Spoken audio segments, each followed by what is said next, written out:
Sampai saat ini saya tidak tahu apa prestasi AHY yang namanya tidak masuk dalam kepengurusan pusat Partai Demokrat periode tahun 2015 sampai tahun 2020.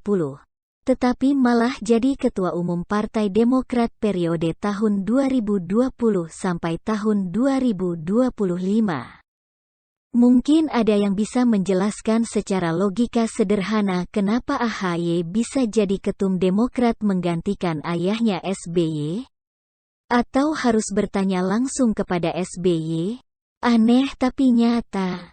Orang yang tidak masuk dalam pengurus partai dalam periode sebelumnya, lalu sekarang malah jadi ketum partai.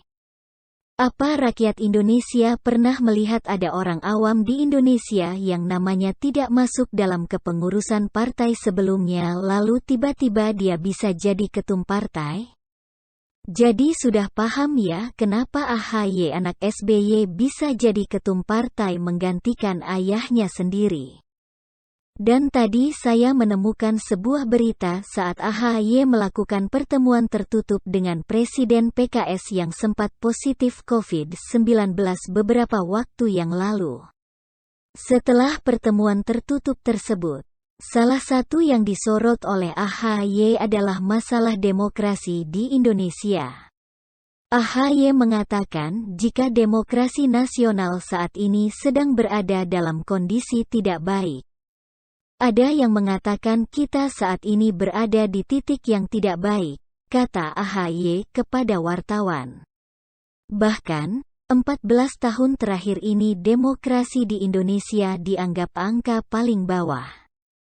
Dan ini semua menjadi tantangan buat kita, lanjutnya. Dalam situs berita nasional lainnya, saya juga mendapatkan informasi pernyataan AHY tentang 14 tahun situasi demokrasi di Indonesia. Secara umum terjadi penurunan demokrasi di Indonesia, itulah yang akhirnya Indonesia dianggap berada di angka terendah dalam 14 tahun terakhir dari aspek demokrasi, kata AHY. Ada yang mengatakan kita saat ini berada di titik yang tidak baik. Bahkan, 14 tahun terakhir ini demokrasi di Indonesia dianggap berada di angka yang paling bawah. Dan ini semua menjadi tantangan buat kita, kata AHY saat memberi keterangan pers.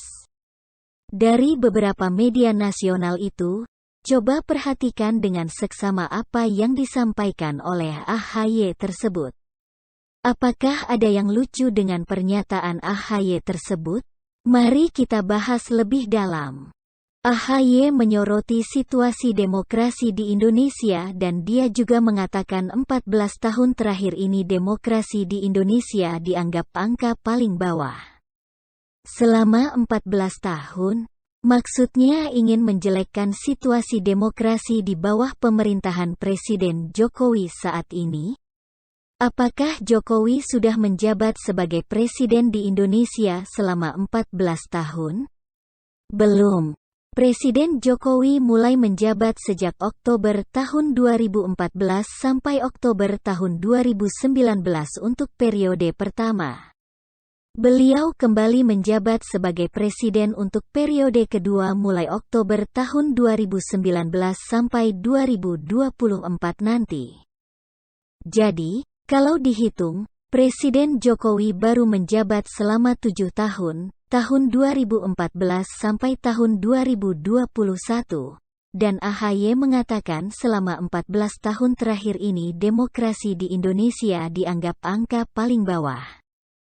Bukankah itu artinya sama saja dia membuka borok 7 tahun pemerintahan SBY, ayahnya sendiri, yang menjabat sebagai presiden sebelum Jokowi?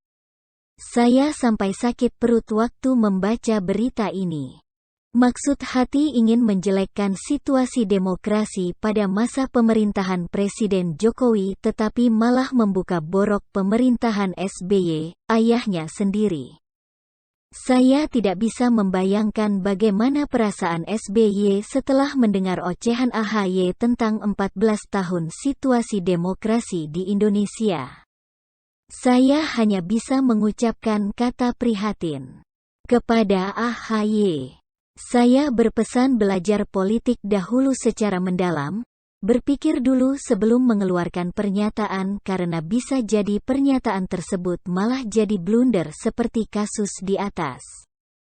Jangan numbuhin kumis dan brewok agar kelihatan dewasa karena kumis dan brewokan itu tidak ada hubungan dengan ilmu politik. Kepada SBY. Selamat karena anak pertamanya AHY sudah menjadi ketum Demokrat. Sehingga kami semakin paham bagaimana kualitas AHY yang bisa menjadi ketum partai meskipun namanya tidak masuk dalam kepengurusan partai sebelumnya. Kami juga semakin paham bagaimana kualitas demokrasi dalam Partai Demokrat. Jadi ingat jika periode tahun 2015 sampai tahun 2020. Anak SBY yang bernama Edi Baskoro Yudhoyono, IBAS, menjabat sebagai Ketua Komisi Pemenangan Pemilu dan hasilnya. Suara Demokrat tahun 2019 makin anjlok menjadi 7,77% dari tahun 2014 yang mencapai 10,9%. Dan sekarang yang menjabat sebagai Ketua Badan Pemenangan Pemilu periode tahun 2020 sampai tahun 2025 adalah Andi Arief yang pernah sebar hoaks tentang 7 kontainer surat suara dicoblos. Dan pernah dicinduk terkait kasus narkoba. Meskipun kasusnya dihentikan karena tidak cukup bukti. Tetapi pihak berwajib secara tegas mengatakan jika Andi Arief direhabilitasi lantaran masuk dalam kategori pengguna narkoba. Anak SBY saja tidak mampu menaikkan suara Demokrat. Masih yakin Andi Arief yang pernah direhabilitas lantaran masuk dalam kategori pengguna narkoba bisa menaikkan suara Demokrat? Ingat proyek mangkrak itu warisan siapa?